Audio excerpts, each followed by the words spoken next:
শুভ সকাল বন্ধুরা, সবাই কেমন আছো? আশা করি সকলেই ভালো আছো। আমরাও ভালো আছি। আমার আরও একটি নতুন ব্লগে স্বাগত জানিয়ে শুরু করছি একটি নতুন দিন। আজকে কিন্তু 18 তারিখ, এখানে ভুল করে আমি তারিখটা 17 লিখে ফেলেছি। তো যাই হোক, দেখো সকালে ঘুম থেকে সকাল সকাল উঠে পড়লাম। সকাল 6:30 এখন বাজে। এখন থেকেই আমি আমার আজকের ব্লগটি শুরু করছি, বুধবার। আর আমার মেয়ের এক্সাম শুরু হয়ে গেছে, ফার্স্ট ইউনিট টেস্ট। তো পরীক্ষার সময় আমি কিভাবে সংসারের কাজগুলো একলা হাতে করি আর বাচ্চাদের পড়াশোনাটাও ঠিকঠাকভাবে মানে ওদেরকে টাইম মতন টিফিন দেওয়া, খাবার দেওয়া, পড়তে নিয়ে যাওয়া, আসা, স্কুলে নিয়ে যাওয়া আসা কীভাবে করি সেটাই আজকে এই ব্লগটাতে তোমাদের সঙ্গে শেয়ার করব। তো কালকে রাত্রিরে এই ঘরটাতেই শুয়েছিলাম। তো সকালে উঠলাম, উঠে দেখো বিছানার চাদর যেমন হয় আর কি, এখনও তো ওদেরকে ডাকিনি, তবে আমার বর উঠেই পড়েছে। এই যে আলোটা, জানলার পর্দাটা খুলে দিয়েছি না, এই আলোটাতে ওই ঘরে আলোটা চলে যাচ্ছে, তাই এই আলোটা পড়তে ও উঠে পড়েছে। তো এরপরে এই মানে যাওয়ার আগে, পরীক্ষা দিতে যাওয়ার আগে ঘরদোরের বাসি পাট অনেকটা আজকে সেরে নেবো, মানে ঝাঁটটা করে নেবো। নিয়ে এসে তারপর মোছামুছিটা করেছি, সেটা তোমাদের সঙ্গে আর শেয়ার করা হয়নি। তাই বিছানাটা আগে তুলে নিলাম। চাদরটা নোংরা বেশি হয়নি, ওই জন্য একবার তুলে ঝেড়ে নিয়ে আবার একবার ওটাই পেতে দিলাম। দেখো এই ঘরটা আগে পরিষ্কার করে নিচ্ছি, নিয়ে তারপরে ডাইনিং ফাইনিংগুলো ঝাঁট দিয়ে বাসি নাইটিটা ঝেড়ে নিয়ে তারপরে মেয়েকে তুলবো, কারণ ওকে আধ ঘন্টা পর তুলি। সঙ্গে সঙ্গে 6:30টায় আমি উঠি বলে ওকে তুলি না, এই আধ ঘন্টার মধ্যে যতটা পারি বাসি পাটটা সেরে নিয়ে তারপরে ওকে রেডি করি। তো আর তো একটানা বৃষ্টি হয়েই যাচ্ছে। যেদিন থেকে পরীক্ষাটা শুরু হয়েছে, সোমবার থেকে, সেদিন থেকে কিন্তু বৃষ্টিও শুরু হয়েছে। তো আর এই বৃষ্টিতে আমাদের এখানে রাস্তাঘাটের অবস্থাও খুব খারাপ হয়ে গেছে, তোমাদের দেখতেই পাবে। আর এই ঘরটা দেখো, এই ঘরটা একদম খালি বারান্দার দরজাটা একটু হালকা খুলেছি, তাও আবার সঙ্গে সঙ্গে দিয়ে দেবো। আর একদম আস্তে আস্তে করছি। এখনও আমার ছেলে মেয়ে কিন্তু ঘুমাচ্ছে, ঝাঁটটা দিয়ে নিয়ে বেরিয়ে যাচ্ছি, যেহেতু এখানে স্পিড দেওয়া আছে। পরে এই ঘরটা আবার ভালো করে অবশ্য বিছানা টিছানা ঝেড়ে ভালো করে ঝাঁটপাট মোছা টোচাগুলো করেছিলাম। তো বাসি পাটটা যতটা পারলাম সারা হয়ে গেল। গা পা একটু ধুয়ে মাথায় হালকা করে একদম জল দিই, মানে চান না করার মতন জলাদ বুলিয়ে দিই, যাতে বাসিটা আর কি গা থেকে সরে যায়। ছোটোবেলা থেকে মায়েরা যেটা শিখিয়েছে আর কি। আর এই দেখো মেয়েকেও রেডি করে নিচ্ছি। এক এক দিন ওদের এক একটা রকমের ড্রেস থাকে, মানে দুটো করে ইউনিফর্ম। 3 দিন থাকে নর্মাল ইউনিফর্ম আর 2 দিন থাকে পিটি ড্রেস। তো আজকে পিটি ড্রেসটা আছে। তো চুল তো এখনও হয়নি, আমার মেয়ে কবে শখ করে আছে কবে যে ওর চুল হবে আর ওর চুল বেঁধে স্কুলে আগের মতন যাবে। তো একটু একটু করে চুলটা বাড়ছে।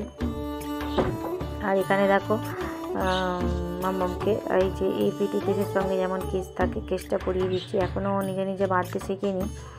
আর যাই হোক, ওকে রেডি করে নিলাম, নিয়ে একটু টিফিন বানিয়ে নিই। তো টিফিনে আজকে দেবো ভাবছি ওই গোলা রুটি। ও খুব ধরেছিল ডিম টোস্ট নিয়ে যাবে, কিন্তু আমি ডিম টোস্টটা দিলাম না, কারণ যদি ডিম টোস্টটা দিলে আবার করা হয় তোমার পরীক্ষার সময়, তো আর কি মায়েরাও আমাদের দিত না, তো আমিও দিলাম না। আর বললাম থাক, ওটা অন্য দিন খাবি বা বাড়ি এসে খাবি, ওই জন্য ওকে একটা গোলা রুটি আর আলু দিয়ে দিলাম, আর একটু মিষ্টি দিয়ে দিলাম। আর তারপরে দেখো ওকে দিয়ে আসবো। ওই 2 দিন আমি ছিলাম না, যেদিন মানে ওকে একা যেতে হয়েছিল বাবার সাথে 2 দিন, তাও খুব মন খারাপ করে থাকে। তো ওই বড় হচ্ছে, 4 বছর হতে গেল স্কুলে যাচ্ছে। তো এখনও ওর এই জিনিসটা আছে যে মা রেডি করে মা আমাকে স্কুল অবধি দিয়ে আসবে। কিন্তু বলি যে মা এবার তো বড়ো হচ্ছে, একা একা ওর সাথে যাও, কিন্তু ওর ভালো লাগে না, মনটা ওই জন্য পরীক্ষা, ওই জন্য যাচ্ছি ওকে দিতে। তো এইটুকু সময়ের জন্য মা সাথে থাকলে আর কি ওর মনটা আর কি ফ্রেশ হয়ে যায়। তো চলো ওকে আগে দিয়ে আসি, এসে আবার রান্না বান্নাগুলো করবো।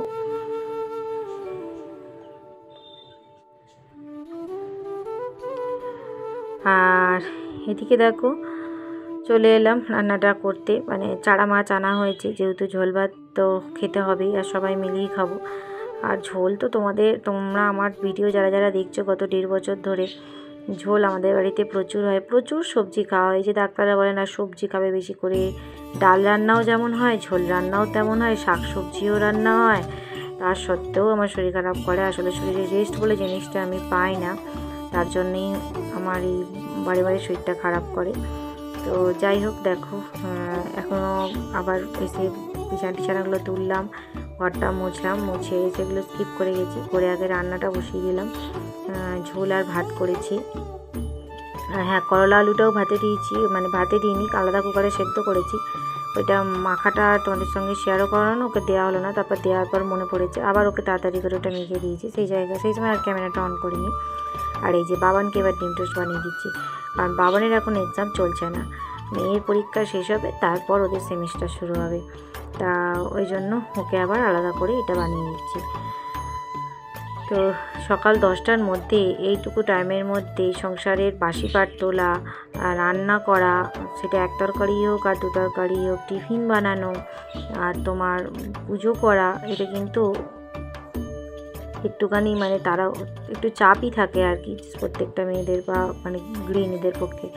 তো দেখো এখানে পুজোও হয়ে গেছে, আর রেডি হয়ে নিলাম স্নান সেরে, এখানে পুজো হয়ে গেছে। বাবানকে নিয়ে যাবো, রূপুকে নিয়ে আসবো।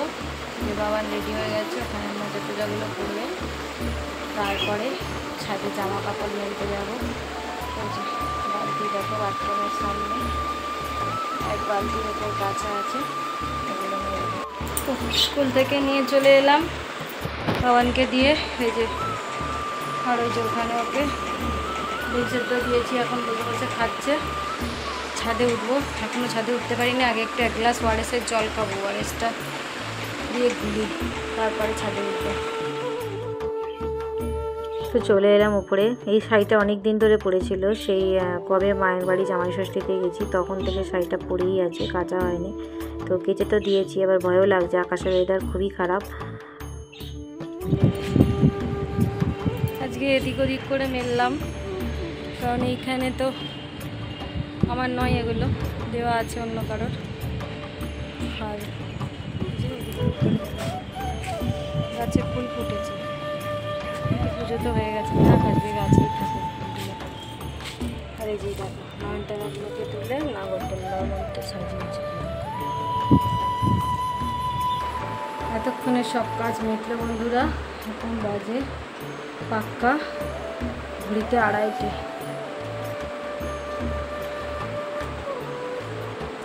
নিয়ে পড়েছে এখানে, রান্নাঘরে সব পরিষ্কার করা হয়ে গেছে, মাজা করাটা ইচ্ছা করেই রেখেছি, এরকম করে মাজা, এখন বাসন ওপর করা হবে সব একদম এখান থেকে আরম্ভ করে সব পরিষ্কার করছি। কড়াটা এখানে রেখেছি কারণ আবার বিকেলে টিফিন বানাবো, ছেলে ফিরবে, এসে পড়তে যাবে, আজকে আর স্কুল থেকে ডাইরেক্ট যাবে না, ওই জন্য আবার টিফিন করতে হবে।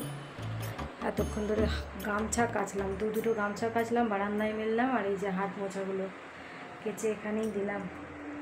শোবো না, একটুখানি বসি, এবার পরিষ্কার আছে। আর এখন আর ঝাড় দেবো না, নাহলে দুপুরে একবার করে ঝাড় দিই। ক্যামেরাটা না ডান হাতে ধরতে পারছি না, আকাশের ওয়েদারটা ভালো নয়।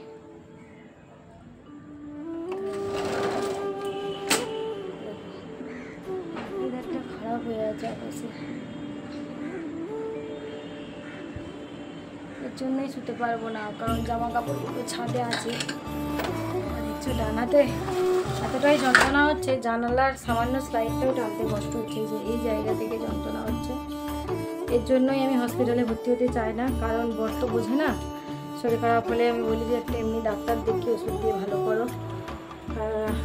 এত স্লাইন চালায় আর এত ইঞ্জেকশান দেয় না, এই শিরাগুলো খুব যন্ত্রণা করে, খুব এবারে খুবই করছে। কারণ এই তো হলো আজকে কদিন বলো না, 1 সপ্তাহ হয়েছে। এখন এই বসে থাকবো, জামা কাপড়গুলো তো দিয়ে এসেছি না, বেশিক্ষণ তো হয়নি, আর 1 ঘন্টা পর নিয়ে চলে আসবো। কারণ ভিজে গেলে আবার এত ভিজে মিলবো কোথায়। পায়ে গরম জলে সেঁক দেবো একটু, কোরালিটাও এখনও ব্যথা আবার চাড়িয়ে উঠছে। ও ফল কিনে আনলাম স্কুল থেকে আসার সময়। দাঁড়াও, এখানে আছে আম, বললো কি ফজলি আম। ঠাকুরের কাছে রেখেছি, 4টে হয়েছে, যে 4টে হয়েছে, ভেতরে 3টে, এই একটা। ঠাকুরের কাছে রেখেছি, একটু দেবো ঠাকুরকে কেটে বিকেলে। আর এনেছি বেদানা, একটু জানতে হবে। ও বোতল ভরবো, এখনো জলের বোতল ভরা হয়নি। যে 4টে নিয়ে এলাম বেদানা, এই হলো। তো এখন তো আমের সিজন, রোজই আম আসে বাড়িতে, কেনা হয়, তাই ঠাকুরকে রোজই একটু করে ফলেতে আম কেটে দিই। তো এই আমও যে সবাই যে খুব মানে আম ভালোবাসে খায়, আমি কিন্তু সেটাও নয়, জানো তো, কোনো ফলই যে সেইভাবে খাই তাও নয়, তা সত্ত্বেও আমার শরীর খারাপ করে। জলটা ভরলাম, লাইটগুলো এখন বন্ধ রাখি, বেকার জেলে লাভ নেই।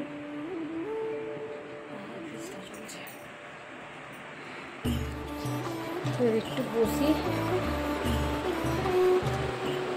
তারপর দেখছি কি করা যায়। ও মেয়ের পড়ার ব্যাগ গুছিয়ে রাখবো। আর এই হাতের শিরাটা না, এই জায়গাটা, এই মেন জায়গাটা যন্ত্রণায় জাস্ট ফেটে যাচ্ছে।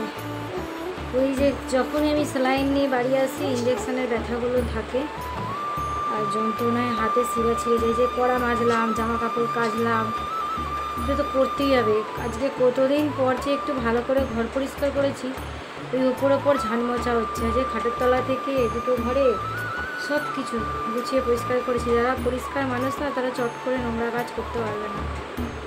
এইসব করতে এই যে এই রাস্তাটা দিয়ে এলাম, সেই অতটা যাব, এখান দিয়ে এলাম, ভাবলাম হয়তো এখানটা জল কম হবে, এখানেও।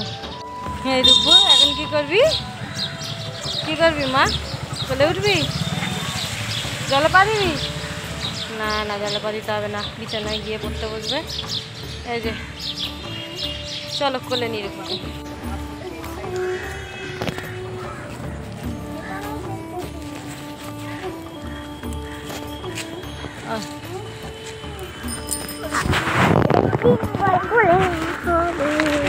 না এখান থেকে আর নামাবো না।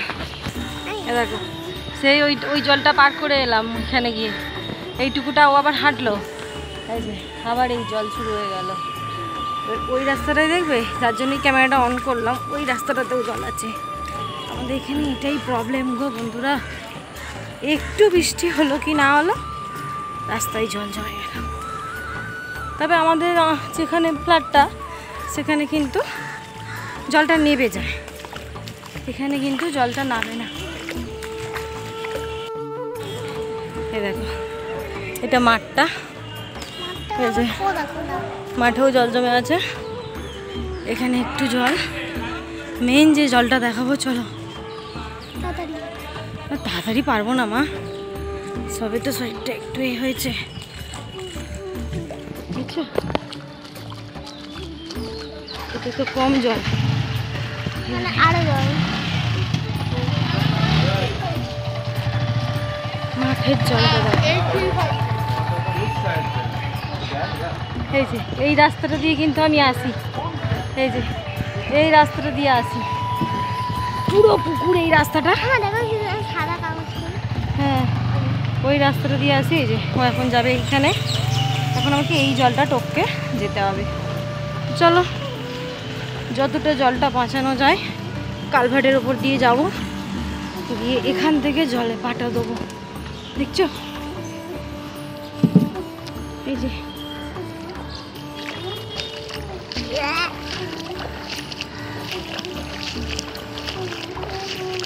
কি পরিমাণ জলটা দেখে বুঝতে পারছো বন্ধুরা। নাবুনি নাবুনি, নাফলে কেন, এটাও তো টপকাতে হবে, ঈদ দিয়ে পারবে না। এতটা জল ঘেঁটেছি, এটুকু ঘেঁটে নেবো, পায়ে জল লাগলে হবে না।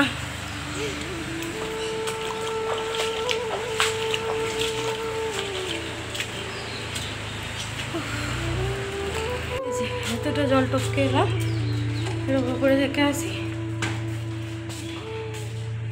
প্রচুর জল। দেখো এইখানটা আগে বাসা বাঁধতো, এই জায়গাটা এই ব্যাগটাকে ফেলে দিয়েছি, এখন এইখানটা শুরু করেছে। কতবার তাড়িয়ে দিচ্ছি, কিছুতেই এ করছে না। দেখছো দেখো কিরকম ভাবে ও বসে আছে, কতবার সরিয়ে দিচ্ছি, ও কিছুতেই যাবে না, এরকম ভাবেই থাকবে। আমি কি করবো, বলে ঘুঘু পাখির বাসা বাঁধা ভালো নয়, শরীরভাবে ভুগছি।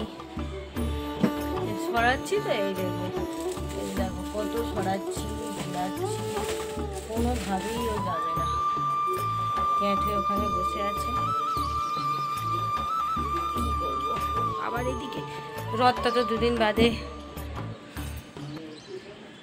রূপু আর কি নিয়ে বেরোবে, জগন্নাথের আসছে। কি করবো দেখো, দেখিস পড়ে যাবে, ওরকম করিস না, লেগে যাবে। বাপি ওরকম করে করছিল। এবার অবলা জীব, ওদের যদি লেগে যায় সেটাও তো ভয় পাচ্ছি। নিশ্চয়ই ওই ডিম দেখলে বসে আছে, ডিমে তা দিচ্ছে বসে বসে। কতবার তাড়াবো একটা পাখিকে আমি। চড়ুইয়ের বাচ্চাগুলো বার করেছি, সব বাচ্চা বার করে দিয়েছি, চড়ুই পাখিগুলোও করছে এরকম, এসে তার মাথায় আবার চড়ুই বসছে একদম রথের এতে। রথটা মনে হয় এবারে আর পাততে দেবে না। আরে দেখো ছেলে আবারও স্কুলে, প্রায় দিন ও স্কুল থেকে বুকেতে কালি লাগিয়ে আনবে, বুকে পেন গুঁজবে আর জামাতে কালি লাগিয়ে আনবে। সেটাই এখন ওই খাবার সোডা, লেবু, মাজন এইসব দিয়ে মাখিয়ে রেখে অনেকক্ষণ ধরে ঘষেছি, তুললাম। আর আজকের ভিডিওটা তোমাদের সঙ্গে কি শেয়ার করলাম জানি না, সকাল থেকে যা যা করলাম সেটাই তোমাদের সঙ্গে শেয়ার করলাম। তো আমার ভিডিওগুলো যদি তোমাদের ভালো লেগে থাকে তাহলে অবশ্যই চ্যানেলটিকে এটি সাবস্ক্রাইব করে দিও, আর যারা করে দিয়েছো অলরেডি তাদেরকে অসংখ্য ধন্যবাদ, অনেক ভালোবাসা। তো ওদিকের ওই কাজগুলো করে আবার দেখো রাতে রান্না করতে এলাম, কি আর করব। তো ভাত আছে, রুটি এনেছে, তা করে দিলাম একটু তরকা, নিরামিষ তরকা রান্না করে দিলাম, রুটি দিয়ে হয়ে যাবে। তাহলে চলো আজকে এই পর্যন্ত, সবাই ভালো থেকো, সুস্থ থেকো, দেখা হচ্ছে নেক্সট ভিডিওতে। টাটা বন্ধুরা।